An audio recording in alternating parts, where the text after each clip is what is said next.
All right, it's another Gold Jacket Thursday, and this is incredible because when I do these and I introduce people by their numbers and their accomplishments, it might take up the entire time with this guy. But there are certain players, when you just say their name, especially for me in the era that I grew up in, watching this man, and that's all it takes for me to command the ultimate admiration. And that guy is with me now, the man they call the Tyler Rose, Pro Football Hall of Fame running back Earl Campbell, class of 1991, back in Canton, Ohio in football heaven. Earl, it's great to see you. How you feeling? I feel great, and it's great to be back in Canton, Ohio, especially coming to the Hall of Fame. And because I've never been to the Hall of Fame with all these people, so it seems a little different. The crowd is not there. Do you remember vividly that day when you gave that speech and the kids were there, your mom, and Bum Phillips was introducing to you? Does it still stick in your mind, that beautiful summer day? Oh yes, man. Especially, just you start out as a kid in the fifth grade. I guess that's when I first started playing football, and all those memories come back, and people you played with, and things you used to do, and all of that. So, hearing Bum Phillips, I can still hear him now talking. What a great guy. How But I did will say that as a Hall of Famer, there is nothing like being a Hall of Famer.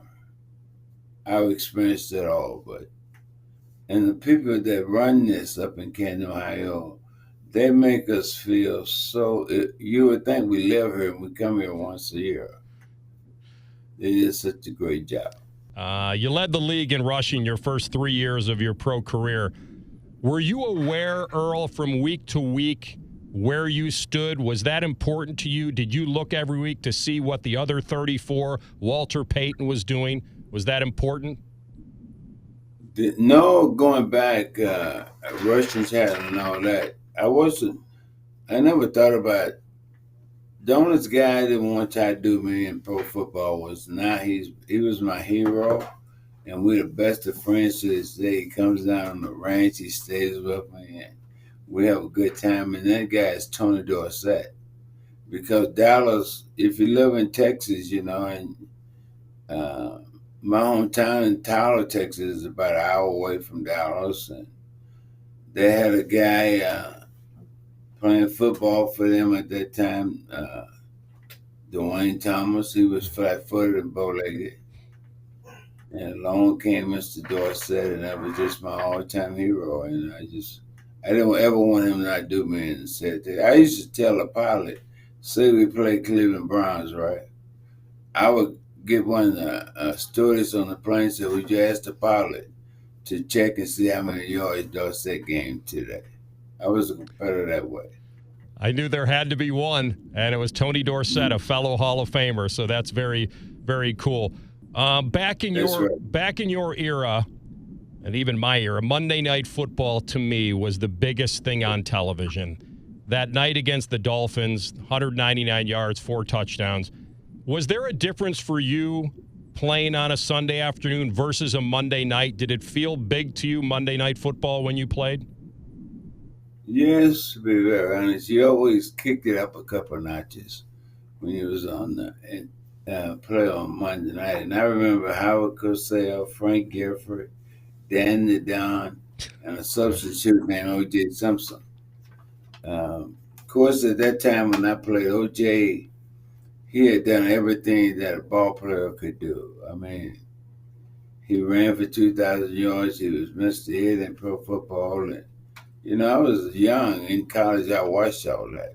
So to have a chance to play on Monday night, Howard Cosell, Danny Dunn, and all those guys, I mean, that made you want to be the best a little bit. You had to think, a little bit cockiness. Mm-hmm. And I always felt that way, but I never told anybody I felt that way. I always just kept it inside. And some guys asked me, hey, Earl, did those guys used to talk tough to you on defense? I said, yeah. And he said, what'd you do? I just say, I'll be right back. I wanted to be the best at what I did in football. And I mean, I trained that way. I knew what was going to happen. It was going to be a wreck. You be part of it, Earl, or you don't. And I chose to be part of it. And, running a football is pretty easy. The most hardest thing is getting everybody. And Bumfield did such a great job of this. He got everybody to buy into what he was selling, and that's every man get a man, every good man get two, things like that.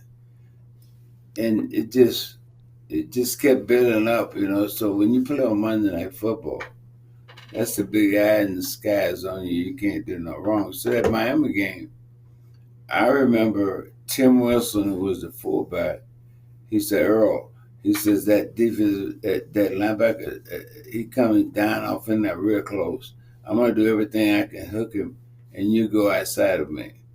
Well, the guy got there before Tim did, and Tim didn't get to hook him all the way. If you look at it, I kind of stepped around the both of them, and the rest was history. But everything I did in football from Jump Street, the fifth grade when I started, football people back then was telling us that it's a team game. Nobody does nothing by themselves. And they sure was right. What I learned from just football in general, is so good because it's like being a part of everyday life out here in the business world now. You still got that team. You got the secretary. You got somebody else you answer to in the office, and it's still a team. So whatever you did in pro football or whatever, because of being part of a team, my teammates made me look good. I just bumped into them a little bit. You left it all on the field. My favorite run of yours, and I wish I had this piece of memorabilia, was that run against the Rams when they were just trying to tackle you and your jersey just ripped off. Half of it ripped off your shoulder pads. I wish someone knew where that jersey was because I think that piece of memorabilia would be my favorite. Did you ever question whether it was worth all the pain? You gave so much of yourself to this game. Would you do it again if you had to? I'd do it better. If I could do it all again, I'd do it better. Kenny Stabler. When you go ahead. Kenny Stabler, when he was asked about you, the great quarterback, said he's 5'11", 240, but he had a 40-pound heart. He was tough as nails, and he ran about this high off the ground, about 100 miles an hour. That's a pretty good description of you, I would think. But that 40-pound heart, I think, should make you feel pretty good. I was born with my mother and dad had 7 boys and 4 girls. And I was like number 5th or 6th in the family. I mean, it wasn't nothing I ever wanted to accomplish outside of being the best. And I didn't have a chance to tell myself I did it. It was all about our team did this, we did that, we did this. It was what Bumfield sold us was just so perfect a team. This is a team. We win together, we lose together. It was just, and if I had to do it all over again, I think that the only thing I would do different is when I was at the University of Texas and after my rookie year, I got my bachelor's degree in speech communication.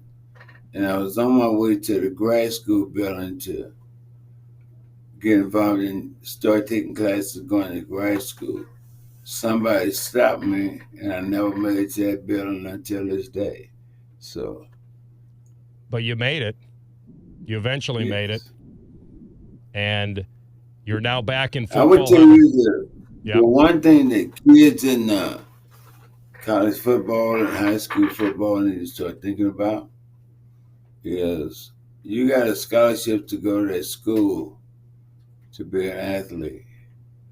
But the real deal is, and it's only one man talk about this now in college football, and I'm very proud of it.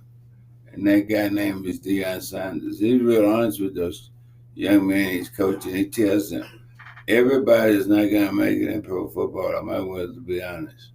He says, but everybody on this football team is going to get an education.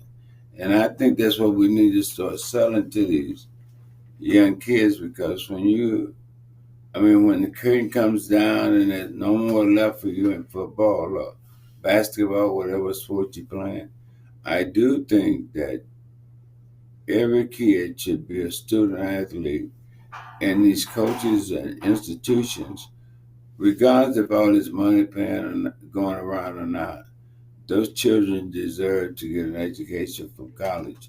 And I wish more people, more coaches like Deion Sanders selling that about going to school and being a college. I mean, look at me, I haven't played football in 50 years, but I had to learn how to do interviews and all that stuff. What I'm trying to say is it's a life beyond outside of football when the curtain is closed. That's very well said. And I'm glad you're there. I'm glad you're back in the residency program, and you're wearing that gold jacket very proudly, my man. Earl Campbell, one of the best of all time. Good, I'm sure it does. It looks great on you. Good. It looks great. Thank you. And you wear it well. Thank Enjoy football heaven again, Earl. This was such a privilege. Childhood hero of mine. Thanks, Earl. Be well.